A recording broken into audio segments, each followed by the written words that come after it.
Good morning, everybody. Thank you so much for coming along, and I'd like to begin by acknowledging the traditional owners of the land in which we meet and pay respect to their elders past and present. I'd also like to pay respect to my fellow panellists, Lydia and Rob, and I look forward to I've enjoyed, although perhaps disagreed with some of the things that Lydia has said, but nonetheless enjoyed hearing it, and equally I look forward to what Rob has to say and for a robust but civil discussion afterwards. But I do have to start with, I guess, a point of disagreement with Lydia. Human rights isn't just about senses of justice. Justice, of course, does have an overlap with human rights, but there's a reason the terms are separate. Human rights are not about minorities. They are about everybody. It doesn't matter who you are, where you are, the circumstances in which you're born, everybody has equal rights. That is the point of them. That's why they're universal, that's why they're inalienable, and that's why we have to think about everybody, whether they are successful, wealthy, privileged, unprivileged, lacking in wealth, or in a unfortunate position in life. And particularly, human rights are about formal equality. There are two types of equality, and we often don't draw the comparison between the two. Formal equality is about being treated equally by the law and government, the institution that governs our society and decides the terms in which we can behave in a lawful manner or not. That is very different from informal equality. Informal equality is about interpersonal relationships and about lots of issues around justice. Human rights in particular have to focus on formal equality to make sure that all people have equal opportunity in a society, to make sure that the standards that apply to one apply to all. Now, of course, everybody will have their own circumstances to which they arrive before the law or they engage with government. But it's very important to draw the distinction and not to confuse the two, because when you do nothing to advance either, and you cannot advance informal equality by compromising formal equality. If you do, you are undermining the rights of some to advance the special interests of others. We may agree with those interests because they may be necessary, because we see injustice in the world, but in the end you're only advancing a justice by promoting an injustice at the same time. Defending human rights in Australia and freedom is particularly problematic. When it comes down to it, we actually don't have a culture that overly values human rights. What we actually value is utilitarianism, a pragmatic approach to a society, and we weight them, principles like rights up against other important values such as fairness and justice, which makes my job particularly difficult because my job is only to really look at human rights. Instead of adopting the revolutionary fire that existed in the United States, for instance, that led to the creation of their country and their Bill of Rights, or even the significant revolts that existed in parts of the United Kingdom as a consequence of the use of power by kings such as King John in 1215, which led to the development of Magna Carta 800 years ago. Australia is predominantly a utilitarian culture. And in 1985, the British English law professor Hugh Collins wrote about Australia's political culture in his important article, Political Ideology in Australia, the Distinctiveness of a Benthamite Society. In his essay, he argued and questioned what is meant by a Benthamite society. Simply that the dominant ideology of society conforms to the essential character of Jeremy Bentham's political philosophy. And three aspects of Bentham's political philosophy and thought are crucial: his utilitarianism, his legalism, and his positivism. Essentially, that we seek out, try and get the best for the most number of people, we use law to achieve it, and that we seek to use the law in particular to then change society where possible. Bentham's theory is, Collins continued by arguing that Bentham's theory is hostile to doctrines of social contract, the idea that the government simply governs with the consent of the people. Although a theory of individual interests, his theory rejects the notion of natural rights, which was central in both the American and the French revolutions. Bentham's position involves that governments were instituted not because men had rights, but because he had none, and therefore the role of government was to protect and advance them. In an ideology faithful to Bentham's system, natural rights will be an alien tradition.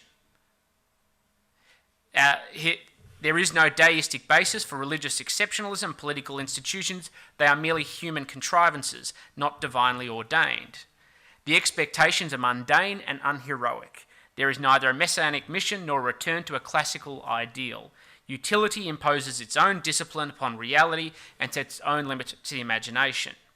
Now, Collins's essential argument is that while significant intellectual and political events have informed the development and the nature of our inherited political traditions, in practice it operates on a largely pragmatic and legalistic basis. Analogous to discussions about utility are essentially arguments about what is fair in our society. Australians generally value fairness more than rights. Appealing to rights actually very rarely wins you an argument, and I've had a bit of experience in that. Appealing to fairness often does, even though it directly conflicts with rights, and there's significant tension. For example, we have common law rights in theory, but in practice, so long as the legislature writes laws specifically enough, they can be trounced as politicians see fit. Yet the whole concept of rights is for them to be a nuisance for government seeking to advance progressive ideals. The same principle applies, of course, with the statutory Human Rights Act, such as the one we have in the great state of Victoria. We need to make human rights relevant for everybody and instill them in a sense of political culture if you want to advance them, rather than solely being dependent on seeking to achieve them through law. And now I'll go through some of the examples that we've had recently and how they directly have those challenges. Of course, all of these predominantly have been mentioned already by Lydia.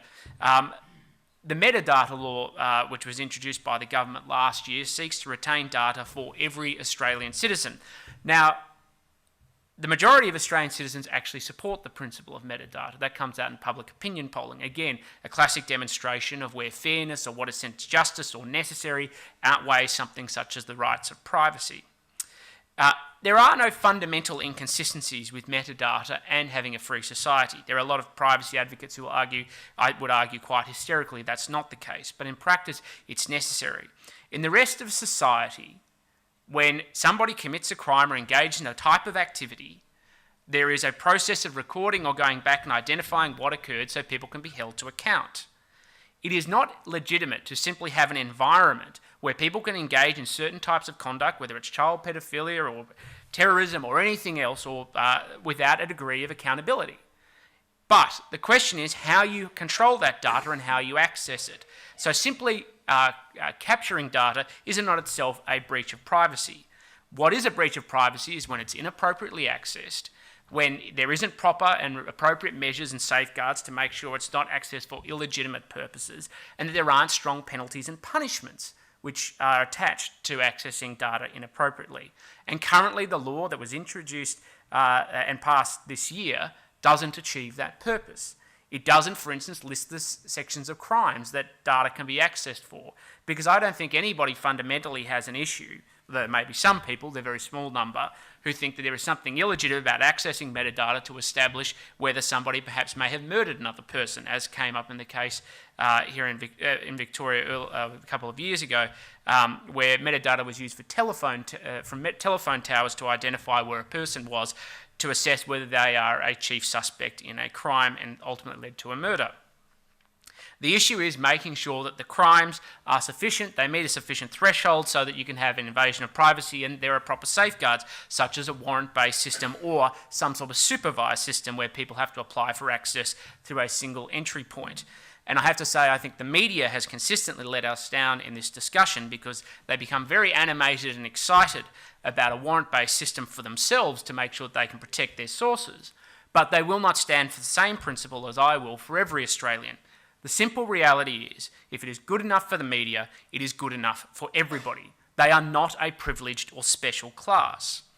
Another significant issue that came up last year was related to freedom of movement, specifically with relation to the Foreign Fighters Bill. The Foreign Fighters Bill established that once the government or the foreign minister had declared an area off limits, that any person who went into that particular spot in some parts of the world, and that includes, I think there have been 3, declared areas, most notably Mosul, that once people go into those areas, they have automatically committed a crime. Now, people, of course, will raise issues about justice and the fact that will disproportionately affect a certain number of people. And there's no dispute that does from particular ethnic backgrounds because of where they came from or where their families come from. But the much bigger issue, in my view, with the Foreign Fighters Bill is that it reverses a principle of a liberal democracy, that everything is legal until it is made explicitly illegal. And so we now have a basis where the government declares an area in the world where people cannot go and then prescribes the lawful basis in which they can enter a particular part of the world. That is utterly inconsistent with human rights and is a fundamental problem with this bill.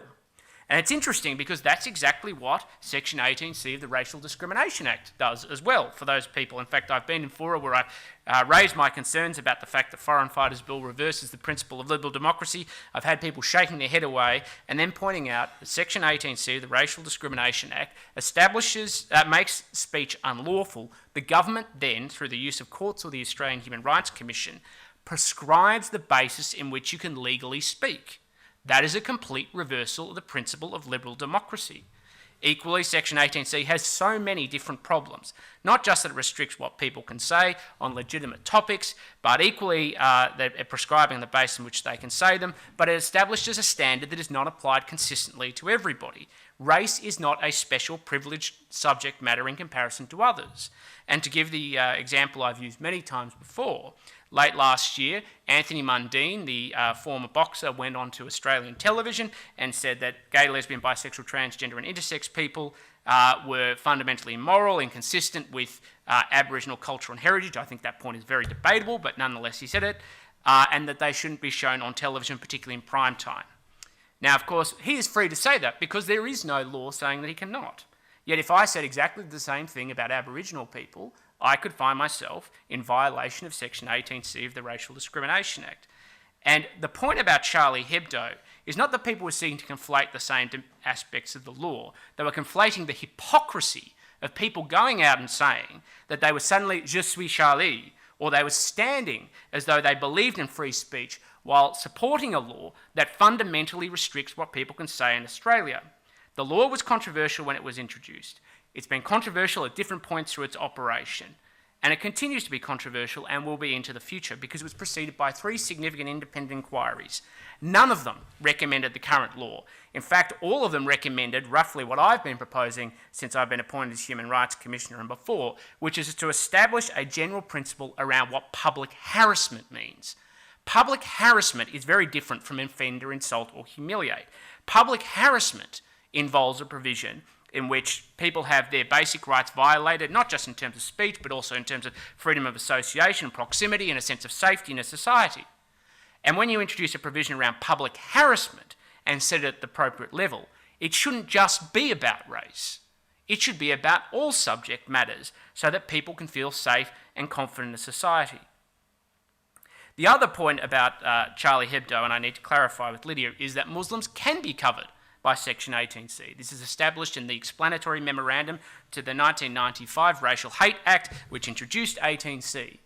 Similarly, and I have got explicit legal advice from the Australian Human Rights Commission, which are the first point of call in establishing the cases that may be covered under 18C, that when an ethno-religious subject matter is discussed, if it is clear that it is related to Muslims and ethnic identity, that they are covered by the Act, as are Sikhs and as are Jews, because there is a very strong overlap between culture, ethnicity, and religion. And there always has been and there always will be. So you can actually be covered by it. And that is part of the problem of the vagaries of the law, let alone what 18D does, which establishes a very vague understanding about what is fair or reasonable or in good faith that you can then go on and say and is permitted. But I don't want to labour on that point too much. The other point, and Lydia is 100% right, is that in the National Security Legislation Amendment Act last year, the provision of advocating terrorism is equally vague, and you'll be happy to know that I did speak up about that and criticise it very strongly, least because it doesn't just prohibit what people can say about terrorism issues in Australia, it of course potentially restricts what people can say about foreign conflicts. And of course the one that's regularly cited is, depending on your perspective and your worldview, tensions and differences between the actions of the State of Israel versus Gaza, etc. In fact, if you think that the advocating terrorism is too much a restriction on free speech, I don't know how you couldn't believe that 18C was, because advocating terrorism at least is set at a much higher level than 18C is. Then, of course, there was a discussion last year around Section 35P of National Security Legislation Amendment Act, which made it illegal for media outlets to discuss ASIO special intelligence operations. Now, of course, that is equally a restriction on freedom of speech. Again, the media let us down by getting concerned about it when they realised that this restriction would affect them. As Brett Walker, QC, has made the point, it would stop media outlets potentially reporting the loss of a life when an ASIO special intelligence operation leads to somebody's death. That should be discussed. That should be available for public consumption. There is, of course, a necessary provision that needs to exist in law to keep the names of security agencies or individual security officers away from public view so that they can engage in undercover work to make sure that they can tackle genuine threats of national security. But that should not be unlimited, and there must be a basis under 35P where there can be details revealed over time, especially once that particular operation has been resolved. One of the bigger issues, though, of course, is in the space of freedom of religion. And I couldn't agree more with Lydia about the abject hypocrisy of people who are out there arguing against Muslim women being able to wear headscarves in our important national civic buildings. Least because the people who are arguing against Muslim women wearing headscarves are the same people often who advocate very strongly for freedom of speech. What you wear is a form of expression. And you should absolutely have your right to do it without criticism. We should just as much defend the principle of Muslim women wearing headscarves as we should for defending certain groups of people, such as gay and lesbian people in the Mardi Gras wearing particularly outrageous outfits. There is no difference. It is form of expression, particularly when it comes down to issues of religion. And that should be preserved and protected. And yet too often, too many people who seem to be on the side of defending freedom of speech have been completely wanting on that topic. Similarly, those issues come up with relation to people's attitudes to the development of mosques. Now, people can have their own views about Islam and whether they like it or not, but there are so many different human rights principles that sit at the heart of development of mosques. Freedom of speech, freedom of association, freedom of religion, importantly property rights, the forgotten human right in Australia. When people buy land, they should be able to reasonably develop it for the purposes they see fit. There have been so many efforts to stop the development of mosques across Australia, which have given no benefit to anybody, and if anything has, as I completely agree with Lydia, contributed to advancing issues around extremism. Because when people are not going and worshipping and praying in legitimate mosques, they then go and seek out alternatives. And I can tell you, you have a much better chance, whether it's ASIO or any other body, of monitoring in case there is dimensions of extremism if it's going on in a legitimate mosque than when it happens in some sort of backyard mosque where you might get a half-bit preacher who suddenly decides to contribute to people's radicalisation. Similarly, the basis of the criticism against halal as a form of certification standard is simply absurd. The reality is we have had certification standards in this country for so many years, and each one has operated on the basis of it being entirely lawful and having no consequences. It's only when it comes related to Muslims that it has suddenly become controversial. The idea that the application of halal certification, because it is voluntarily entered into by food companies, is some sort of halal tax, is childish reasoning at best. No one applies the same standard when we talk about things like kosher certification. Nobody talks about the same things when we talk about Forest Certification Council standards or equally fair trade standards. Halal certification has absolutely a role in Australian society if we want to produce food that is accessible and digestible by Muslim people, but also essential if we want to have an export-based industry. So there are plenty of human rights issues in our country. A lot of them do directly relate to justice. But equally, we need to factor in that minorities are not always pure. It's easy to assume that minority groups are always victims. They are not. And I say this because I'm not just the Human Rights Commissioner, but I'm also the Commissioner responsible for lesbian, gay, bisexual, transgender, intersex Australians. And I regularly have to deal with the challenges of a lack of formal equality before the law with relation to the LGBTI community. And I'm about to release a very significant report on that in the next few weeks. And that is one group within Australia which doesn't just have indirect forms of discrimination through the use of law.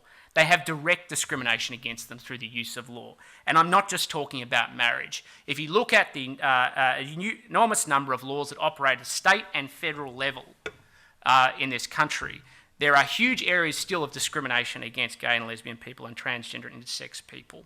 and go right to the heart of their capacity to participate in society, their legal recognition, and often they're advocated for by minorities, those forms of discrimination. In fact, often it comes from different cultural standards and attitudes towards LGBTI people.